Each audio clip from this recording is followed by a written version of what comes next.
Hola, gente de YouTube. Estoy de regreso con un nuevo capítulo de este fanfic para el canal. Antes de comenzar, quiero aclarar que ninguno de los personajes, animes, series o elementos mencionados en esta historia me pertenece. Todos los derechos son de sus respectivos autores y creadores. Si disfrutan este contenido, pueden apoyar el canal dejando su like y suscribiéndose. Así sabré que les gusta y podré seguir trayéndoles más fanfics interesantes.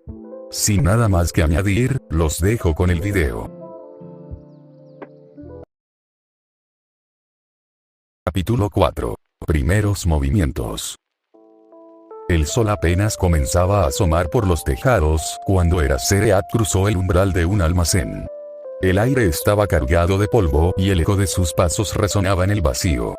El lugar era un esqueleto de lo que fue. Cajas vacías apiladas en rincones, vidrios rotos esparcidos por el suelo y un silencio que pesaba como una losa. ¿Cuál fue el sentido de adelantarnos?, murmuró, dando una patada a una lata oxidada que rodó con un sonido metálico.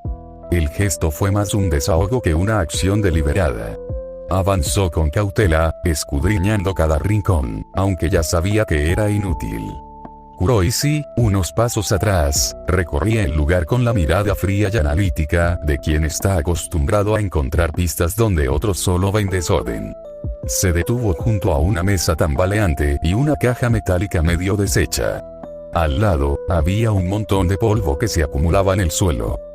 Deteriorada, se agachó para recoger un puñado de polvo entre sus guantes. Lo dejó resbalar entre los dedos, observando cómo la luz tamizada lo teñía de un tono dorado pálido. El polvo no decía mucho, pero el gesto le ayudaba a pensar. No tienes por qué comerte la cabeza, chico. Era algo que ya habíamos pensado. Que cambiaran sus ubicaciones era lo más lógico, dijo Kuroishi, levantando la vista hacia el joven héroe, que seguía explorando el almacén con frustración y cansancio. Aizawa no respondió de inmediato. Se acercó a una tubería que goteaba y encontró una cadena oxidada atada a ella. La levantó con cuidado, evitando pensar en lo que pudo haber estado sujeto al otro extremo. Las manchas rojizas en la punta no ayudaban a disipar su malestar. Dejó caer la cadena con un sonido sordo y siguió buscando. Después del rescate de la noche anterior, habían corrido a la otra punta de la ciudad apenas amaneció, con la esperanza de adelantarse a los villanos. Levantarse a las 5 de la mañana, tras apenas 3 horas de sueño, no había servido de mucho. El cansancio le pesaba en los párpados y en los hombros, pero se negaba a mostrarlo. No encontramos nada, admitió mientras se limpiaba las manos en los pantalones. El polvo se adhería a su ropa, mezclándose con el sudor y la tensión acumulada. Kuroishi asintió, a la vez que se cruzaba de brazos. La policía hará el resto. Nosotros ya hicimos nuestra parte. Su voz era firme, pero no carecía de comprensión. Sabía lo que sentía el chico. Impotencia, esa impotencia que él mismo había sentido varias veces antes. Eraser dejó escapar un suspiro que no sabía que estaba conteniendo hasta ahora, mientras se apoyaba contra una de las paredes. El sol ya entraba a chorros por las ventanas rotas, iluminando motas de polvo que flotaban en el aire. Se preguntó cuántas veces más tendrían que repetir este ritual. Perseguir sombras, llegar tarde, limpiar los restos de lo que otros dejaban atrás. ¿Crees que volverán a intentarlo? El héroe más experimentado se encogió de hombros. Siempre lo intentan. Cambian de lugar, cambian de método, pero nunca se detienen. Aunque nosotros tampoco lo hacemos. Aizawa sintió, aunque no encontraba consuelo en esas palabras. Sabía que Kuroishi tenía razón, pero eso no aliviaba la frustración que le ardía en el pecho. Miró de nuevo el almacén vacío, imaginando las caras de los niños que habían rescatado la noche anterior. ¿Cuántos más habría en peligro antes de que pudieran detener a los responsables? Kuroishi se acercó y le dio una palmada en el hombro. Vamos, chico. No te quedes aquí rumiando. Hay trabajo por hacer. Aizawa se enderezó, sacudiéndose el polvo de la ropa. Sí, tienes razón. Salieron del almacén juntos, el sol de la mañana bañando sus espaldas. Aizawa echó un último vistazo al edificio abandonado, prometiéndose a sí mismo que la próxima vez no llegaría tarde. Sir Nighteye nunca había perdido la esperanza de que esto sucediera. Incluso cuando las probabilidades parecían astronómicas, cuando cada pista se convertía en un callejón sin salida, él seguía creyendo. Era una posibilidad entre miles, quizás entre millones, pero ahí estaba. Frente a él, sobre la mesa, estaba la última actualización del expediente de Azuma Takahashi. Azuma había despertado. El hombre que tal vez los ayudaría a encontrar, por fin, al rey demonio de los dones. Nighteye sabía que, en circunstancias normales, un paciente en esas condiciones no debería recibir visitas, mucho menos de alguien que no fuera familia. Pero el nombre de All Might tenía un peso innegable, y ser su compañero le otorgaba ciertos privilegios que otros no tenían. Privilegios que, en este caso, podían marcar la diferencia. Escuchó el suave crujido de la puerta al abrirse. Uno de los doctores encargados del cuidado de Azuma asomó la cabeza, con una expresión profesional pero algo tensa. Sigue sin agradarme la idea, pero le pido que sea rápido. Apenas despertó ayer. Su cuerpo y su mente necesitan tiempo para recuperarse. Nighteye se levantó del asiento con una cortesía medida. Gracias por su comprensión. No será mucho tiempo. El médico asintió, aunque su gesto seguía siendo reservado. Entiendo la importancia de su visita. Pero recuerde que él sigue siendo un paciente frágil. No lo presione demasiado. Nighteye agradeció una vez más la indulgencia del personal. Sabía que no podía darse el lujo de desperdiciar esa oportunidad. El pasillo del hospital estaba en silencio, salvo por el zumbido de las máquinas y el suave murmullo de las enfermeras. Entre todo el desorden, entre la eterna lucha, él era quien debía moverse en los márgenes, en los lugares donde el símbolo de la paz no podía llegar. Si él no lo hacía, nadie más lo haría. Era una de las pocas personas que conocía la verdadera existencia del rey demonio de los dones, al menos en su forma más concreta. Al pasar por el marco de la puerta, Nighteye se encontró en la habitación de Azuma.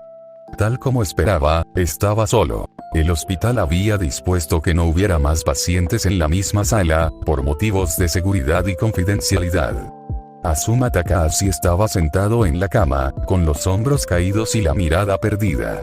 Tenía tubos conectados a sus vías respiratorias y a sus brazos, y la maquinaria que monitoreaba sus signos vitales zumbaba suavemente junto a la cama.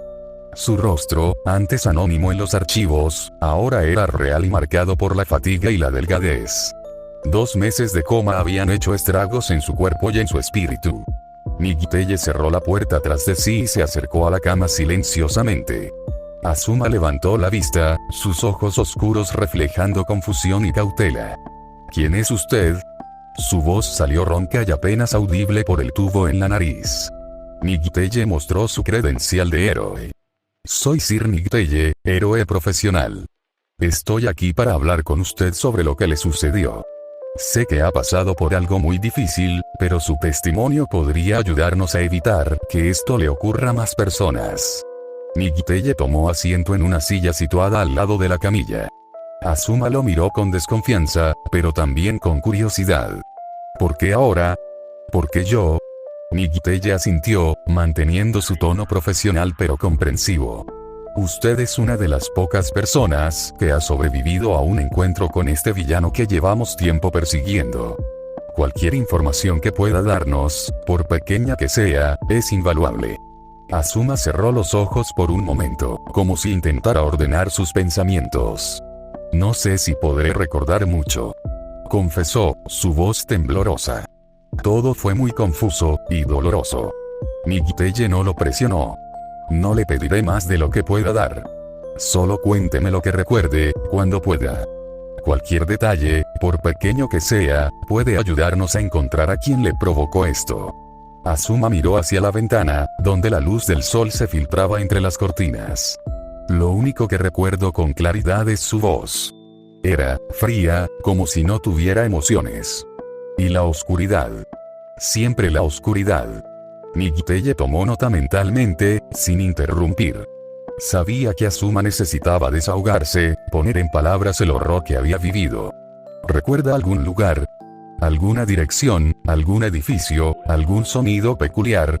Azuma sacudió la cabeza, pero luego hizo una pausa. Había un olor. Como a productos químicos, pero mezclado con algo más. Y el sonido de máquinas, como si estuviera en una fábrica o un laboratorio. Migiteye asintió, agradecido por cualquier pista. Eso es más de lo que teníamos antes. Muchas gracias, señor Takahashi. El hombre cerró los ojos de nuevo, agotado por el esfuerzo. No sé si podré ayudarlos más. Migiteye se inclinó ligeramente hacia adelante. Ya ha hecho mucho con solo despertar. Descanse, recupere sus fuerzas. Si recuerda algo más, dígamelo. Estaré atento. Azuma asintió débilmente, y Migiteye se levantó, preparándose para salir. Antes de irse, se detuvo en la puerta y miró hacia atrás. No está solo, señor Takahashi. Hay mucha gente que quiere ayudarle. El hombre no respondió, pero Migiteye supo que sus palabras habían llegado. Con un último gesto de respeto, salió de la habitación y cerró la puerta a sus espaldas, dejando a Azuma sumido en el silencio del hospital. Permaneció unos segundos frente a la puerta, respirando hondo. Por primera vez en meses, tenían una pista real. Un lugar donde había maquinaria, químicos, algún tipo de fábrica. Pensó, mientras se pasaba la mano por la frente.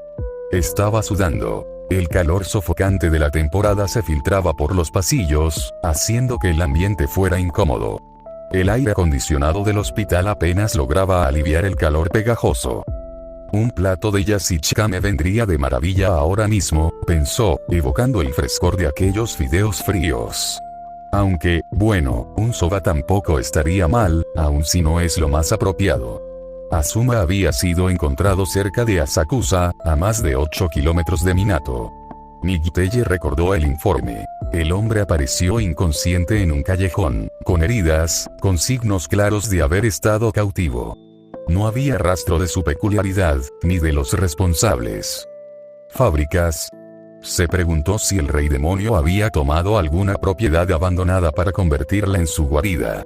Tomar una fábrica o un almacén no parecía algo propio de alguien como All for One, pero Migiteye no sabía cómo pensaba realmente ese villano, ni qué recursos tenía a su disposición. Solo tenía conocimiento de los rumores, los informes y las historias de los pocos que habían sobrevivido, quienes no eran más que dos individuos, un anciano cascarrabias y el propio Toshinori. Mientras avanzaba por el pasillo hacia el estacionamiento, revisó su teléfono. Tenía una lista de zonas que debía monitorizar, pero no eran muchas las opciones viables. La mayoría de las fábricas y almacenes abandonados en la zona ya habían sido revisados por la policía o por otros héroes. Sin embargo, siempre quedaban rincones olvidados, lugares que solo aparecían en mapas o que habían sido ignorados por la burocracia. Migiteye suspiró, guardando el teléfono. En serio espero que Azuma recuerde más pronto. Si el hombre lograba recordar dónde le habían robado su peculiaridad, al menos tendrían un punto de partida. Que lo hubieran encontrado en Asakusa no significaba que hubiera sido atacado precisamente allí.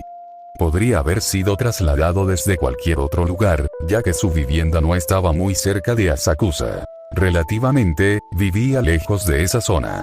Al llegar al estacionamiento, Migiteye detuvo su marcha un momento. El sol de la mañana brillaba con fuerza, proyectando sombras alargadas sobre el asfalto. Respiró hondo, sintiendo el calor del día en su piel. Decidió contactar con cierto oficial, un viejo conocido que solía ayudarlos en casos complicados. Había detalles que él mismo no podía ver, por mucho que pudiera predecir el futuro. Un poco de ayuda extra nunca estaba de más, especialmente cuando se trataba de rastrear la actividad de Azuma antes de su secuestro. Sacó el teléfono y marcó el número del detective. Esperó unos segundos antes de que la voz cansada del otro lado respondiera. Migiteye. ¿Algún problema? Nada fuera de lo común, detective. Necesito que me ayudes con una investigación. Un hombre llamado Azuma Takahashi, encontrado en Asakusa. Quiero saber todo lo que puedas sobre sus movimientos antes de ser secuestrado. Azuma. Déjame revisar mis archivos. ¿Tienes alguna pista de dónde empezar? Por ahora solo sabemos que estuvo en algún lugar con maquinaria, quizás una fábrica. No descartes almacenes. Entendido. Te aviso si encuentro algo. Gracias, le debo una. Nighteye guardó el teléfono y se subió al coche. El aire acondicionado del vehículo lo recibió con un soplo fresco. Se ajustó las gafas y miró el hospital por última vez antes de arrancar. Con suerte, cuando llegue a la comisaría, ya tendrán algo. Con un ronroneo suave del motor, se embarcó en su trabajo. ¿Qué tipo de lugar elegiría un villano como él? Optaría por un sitio discreto, alejado de la mirada pública, o quizás justo debajo de las narices de todos, en algún lugar que nadie sospecharía. La respuesta no parecía estar cerca. Tal vez los recuerdos de Asuma ayudaran en el futuro, pero por ahora, solo quedaba especular. Buscar en algún rincón poco transitado de la ciudad sonaba bien, aunque Nighteye sabía que eso solo serviría si se tratara de un villano de poca monta. Nighteye giró en una intersección y se detuvo en un semáforo en rojo. El tráfico era tranquilo a esa hora, pero la ciudad ya comenzaba a despertar. Mientras esperaba, un pequeño revuelo al otro lado de la calle llamó su atención. Un hombre corría con bolsas transparentes de una tienda de conveniencia, llenas de víveres. Los trabajadores gritaban detrás de él, indicando claramente que se trataba de un robo. Nighteye bajó la ventanilla y observó la escena con atención. Estuvo a punto de salir del vehículo para intervenir, pero antes de que pudiera mover un dedo, otro hombre salió de la tienda y, con movimientos rápidos y precisos, derribó al ladrón con una llave sencilla. El ladrón cayó al suelo, y el héroe lo inmovilizó pisándole la espalda. «Gracias. Gracias», gritó la cajera desde la puerta, mientras los demás trabajadores aplaudían al héroe.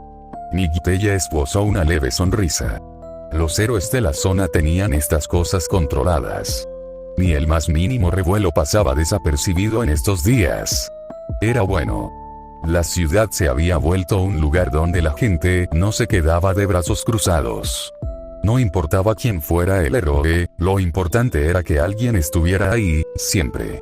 El semáforo cambió a verde, y Nighteye continuó su camino, pero la escena se le quedó grabada.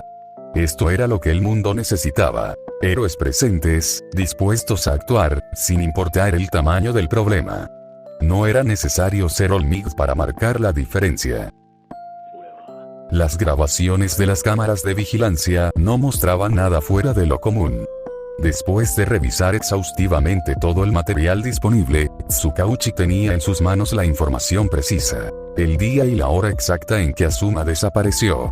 La investigación previa sobre el caso había resultado superficial, probablemente porque la policía local asumió que un hombre hallado inconsciente y golpeado en un solar vacío era víctima de un asalto común. Quizá por resistirse, los agresores se excedieron.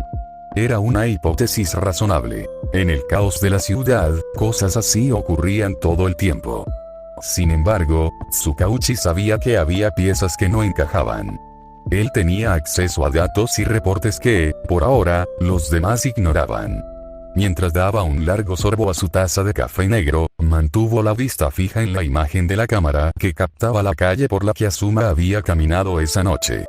Esperaba verlo dirigirse a una estación de tren, o quizás detenerse a pedir un taxi. Pero nada. Entrecerró los ojos, buscando algún detalle que se le escapara. Cambiaba de cámara una y otra vez, persiguiendo la figura de Asuma desde diferentes ángulos, hasta que finalmente se detuvo, justo cuando el hombre lo hizo en la grabación. En el video, Asuma giraba la cabeza a ambos lados, como si buscara a alguien o algo en la desierta calle. Tsukauchi se acercó más a la pantalla, conteniendo la respiración, intentando encontrar lo que Asuma había visto. Ningún automóvil, ninguna sombra sospechosa, solo el lento avanzar de la noche sobre el pavimento.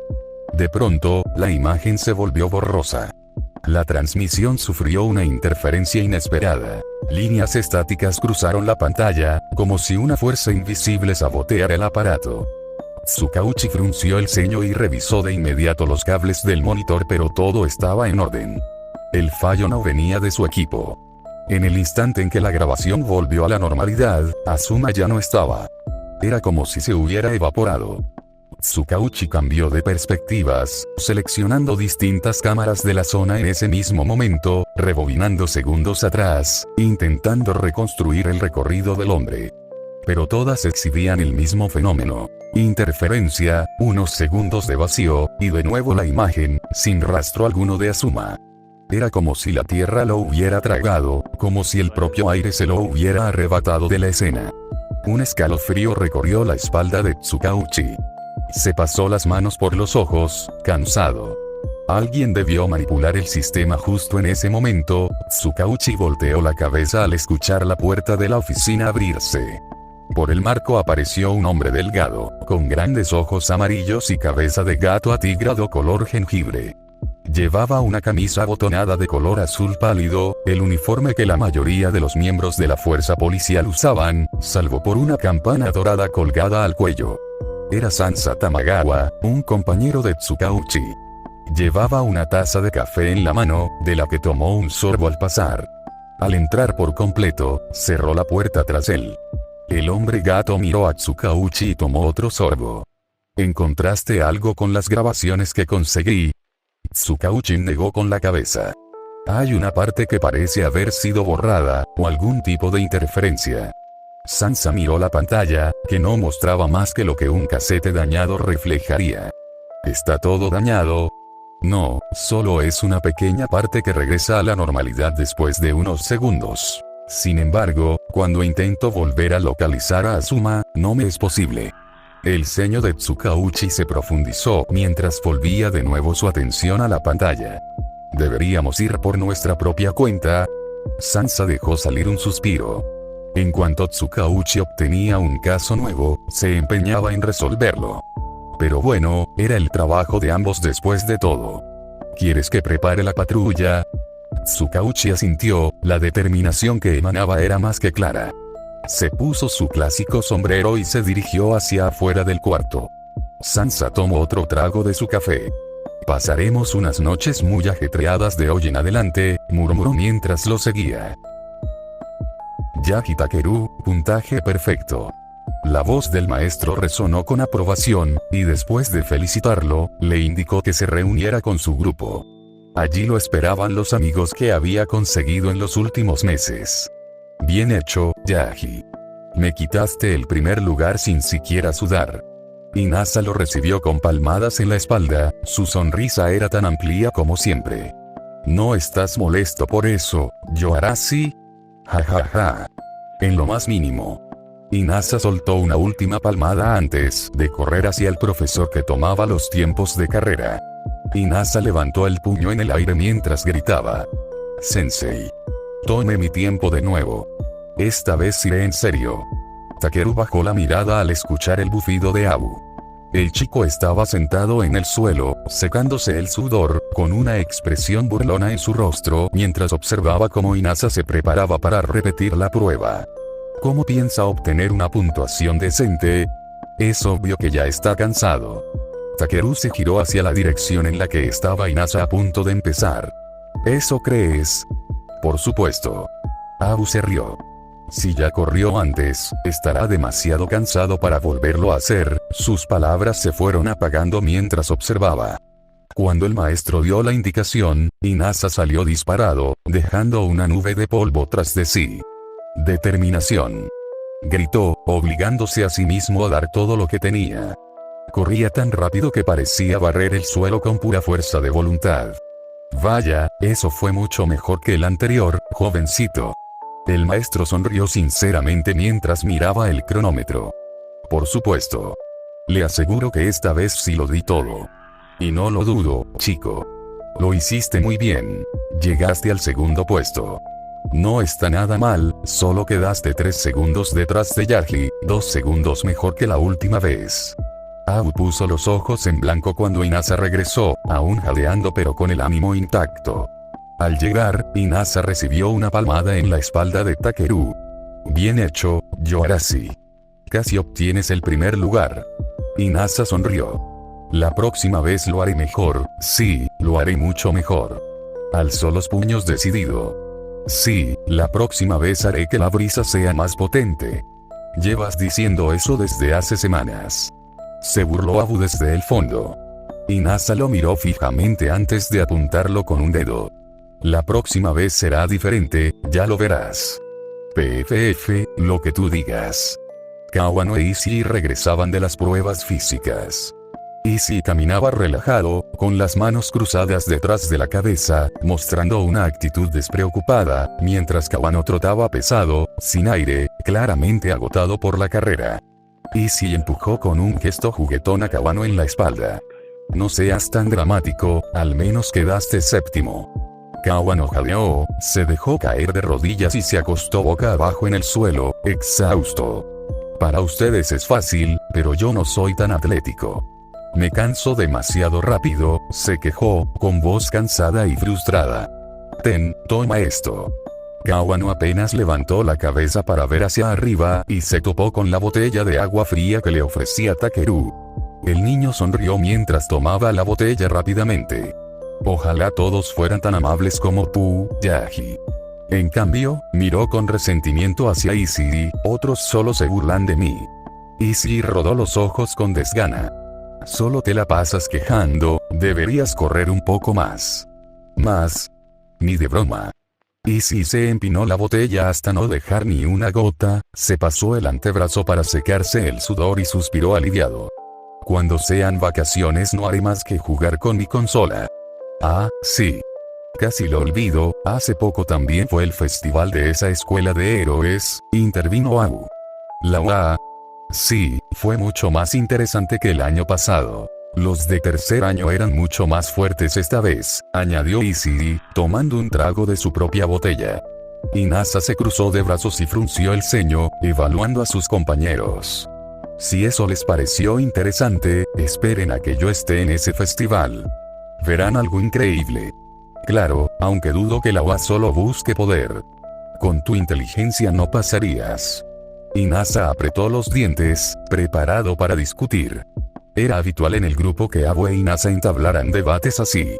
Takeru se secó una gota de sudor de la frente. El sol caía intenso. Vacaciones, me pregunto si papá tiene planeado viajar allá de nuevo. Yaji. Takeru volteó en dirección al llamado, viendo a los chicos que le hacían señales desde donde los demás comenzaban a irse. Vamos, Yaji. Ya vamos a regresar. Lo animó Inasa con su característica energía inagotable. Takeru asintió y empezó a avanzar hacia ellos. La siguiente clase sería con Shimizu Sensei. En retrospectiva, su estancia en la escuela durante los últimos días había sido agradable. Aunque aún tenía dificultades para socializar fuera de su círculo cercano, según palabras de la señorita Nao, había mejorado considerablemente. Como era habitual, después de clase lo recogieron la señorita Nao y Kimura-san, al volante del vehículo. Su padre trabajaba la mayoría del tiempo, por lo que la noche era el momento en que más lo veía. No obstante, a veces iba a la agencia por propia iniciativa, acompañado por Nao y algún héroe de la misma. Desde su punto de vista, esa rutina era normal. Ito-san, ¿alguna vez has ido a Island? Nao dejó de batir el chocolate para las galletas, dejando que el ritmo de la mezcla se desacelerara con cada movimiento. Sus dedos, ligeramente manchados de cacao, seguían mecánicamente mientras sus ojos se posaron con curiosidad en Takeru, que sostenía su tableta con una expresión concentrada, casi melancólica. ¿Island? Preguntó Nao con una sonrisa desconcertada, ladeando la cabeza levemente. Nunca he tenido la oportunidad de ir, ¿por qué me preguntas eso, Take-chan? Takeru bajó la mirada hacia la pantalla de la tableta, donde una conversación abierta reflejaba palabras que aún resonaban en su mente. Verá, estuve allí la otra vez. Fue para el cumpleaños de una amiga, y ahora esa amiga me está preguntando si puedo ir durante las vacaciones, explicó con voz baja, casi como si temiera que las paredes escucharan. Nao frunció el ceño ligeramente, llevando un dedo a la barbilla mientras pensaba. ¿Una amiga? ¿Te refieres a aquella vez que viajaste con tu padre a mediados de octubre? Todavía falta tiempo para eso. Takeru negó lentamente, aún absorto en sus pensamientos. Hablamos un poco, y ella me preguntó si podría ir unos días durante esas vacaciones. Nao lo observó con una mezcla de ternura y cautela. Normalmente, Takeru se mostraba inexpresivo, pero esta vez sus mejillas se coloreaban ligeramente, un rubor tímido que apenas se percibía. Ella suspiró con suavidad, comprendiendo lo difícil que era para el niño. «Le dijiste que podías ir, ¿verdad?», inquirió con voz suave. El niño asintió con lentitud, bajando la vista. «Lo siento, Tae-chan, pero no puedo llevarte sin el consentimiento de tu padre. La única manera de que esto suceda es que se lo pidas a él», dijo Nao con sinceridad. Takeru asintió de nuevo, aunque evitaba cualquier tipo de contacto visual. Se giró y subió a la planta alta, hacia su habitación donde podría procesar la noticia en privado.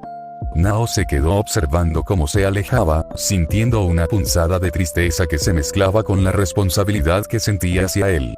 Sabía que su padre estaba siempre ocupado, y temía que Takeru no tendría la valentía necesaria para pedirle ese permiso, por miedo a molestar. «Qué lástima», murmuró, mientras sus dedos regresaban al ritmo de batir el chocolate. Pero luego, una sonrisa comenzó a dibujarse en su rostro. «Haré las mejores galletas que hayan probado, tal vez así pueda levantarle el ánimo», se dijo a sí misma, frotándose el brazo como para infundirse un poco de ánimo. Cerró los ojos un instante y respiró hondo, concentrándose en cada giro de la batidora, intentando transmitir todo su cariño en esa preparación. Mientras tanto, Takeru cerró la puerta detrás de sí y se sentó frente a la computadora. «¿Y bien, funcionó?», preguntó una voz femenina desde la pantalla. Takeru levantó la mirada y acercó la cámara, negando con la cabeza. «No, dice que no puede hacer nada sin la aprobación de papá». La voz suspendió un suspiro. «¿Estás seguro de que hiciste todo lo que te dije?», él asintió, con voz casi apagada. «Sí», bajé la cabeza y traté de sonar triste. «¿Te pusiste agua en los ojos antes de bajar?». Takeru entrecerró los ojos, avergonzado.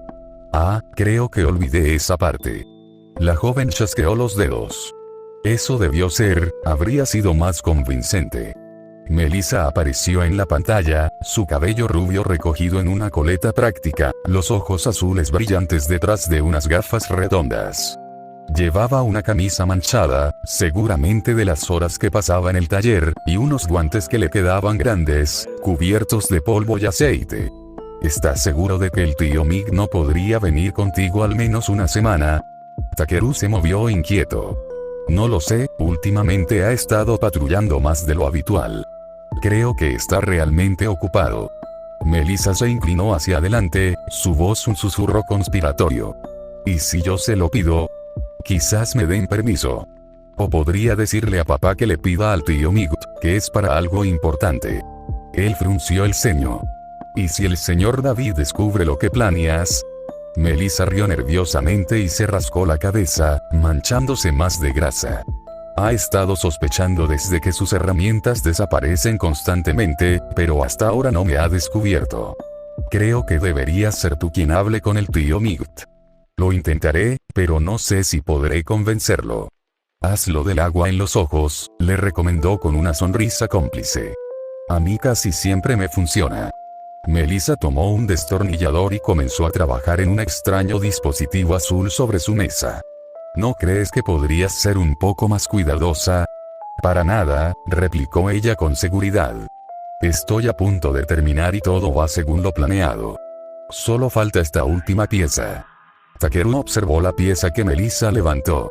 Una batería compacta con ranuras finas, cables diminutos y luces que parpadeaban en tonos fríos de azul y blanco. No sabes cuánto me costó esconder esto de papá cuando estuvo buscando por todo su taller. Tuvo que pedir otra al equipo. Fue bastante gracioso. De repente, un chispazo salió del dispositivo y una nube de humo llenó la habitación de Melissa. ¿Estás bien?, preguntó Takeru alarmado. Melissa tosió varias veces. Sí, estoy bien. Creo que no conecté bien los cables del núcleo, dijo mientras el humo se disipaba. Su rostro y cabello estaban cubiertos de hollín, pero sonrió ampliamente. Pero no te preocupes, Takeru. El núcleo está intacto. El niño suspiró y se recostó en la silla aliviado. Melissa, está todo bien. Ella saltó alarmada y comenzó a guardar todas las herramientas rápidamente. Sí, mamá, no te preocupes. Solo estoy viendo una película, exclamó mientras escondía todo. Luego susurró a la cámara. Takeru, te llamaré más tarde, ¿sí? Tengo que limpiarme. Si mamá me ve así, me matará.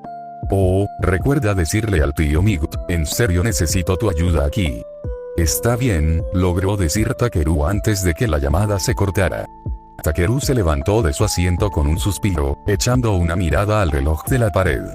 Apenas daban las 7 p.m. y el cielo comenzaba a oscurecerse fuera de la ventana. La rutina en casa le era tan conocida como los muebles de su propia habitación. Montones de pósters de héroes, figuras de acción con articulaciones flojas y cajas apiladas de tesoros acumulados a lo largo de los años. Ese universo personal era testimonio silencioso de que pedirle cosas a su padre nunca había supuesto un problema, al menos en lo material. Sin embargo, aquella noche sentía un peso diferente sobre los hombros. Pedirle a su padre que dejara temporalmente su trabajo de héroe para acompañarlo a Island le parecía difícil, casi imposible. No se trataba de objetos, sino de tiempo, y ese era más valioso y escaso que cualquier figura de acción o póster de edición limitada. Caminó hacia la puerta de su habitación, arrastrando los pies sobre la alfombra. Mientras avanzaba, pensó que quizás, si encontraba algo importante sobre por qué su padre había estado tan ocupado, se convencería de no pedirle ese favor. Quizás se trataba de un villano fuerte, una misión extendida, o alguna razón legítima que explicara las largas noches fuera de casa. Abrió la puerta del estudio, una habitación austera presidida por un escritorio de madera oscura y una computadora apagada sobre la superficie impoluta. Archiveros, gabinetes cerrados y pilas de papeles delimitaban el espacio. Se detuvo un momento y miró alrededor con cierto nerviosismo. No debería tocar la computadora, pensó, recordando las advertencias de su padre sobre la privacidad de su trabajo. Recorrió los papeles desperdigados en la mesa. Facturas de servicios, recibos y, para su sorpresa, un puñado de cupones para helados con fecha próxima de vencimiento.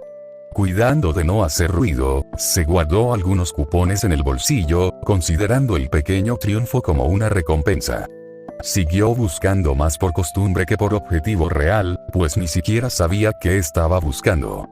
Tras unos minutos, se rindió y salió del estudio, con la promesa de un 2x1 en banana split con extra chocolate, pesando más en su ánimo que cualquier otra preocupación.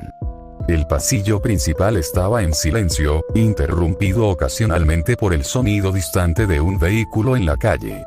Al llegar al extremo, se detuvo frente a la puerta de la habitación de su padre. Dudó un instante, recordando que ya había invadido el estudio, y se preguntó qué más podía encontrar. Finalmente se animó a girar el picaporte, asomando primero la cabeza y, al ver todo en orden, encendió la luz y entró por completo. La habitación era grande y sencilla, con una cama diseñada para un hombre de más de 2 metros, robusta y casi intimidante por el espacio que ocupaba.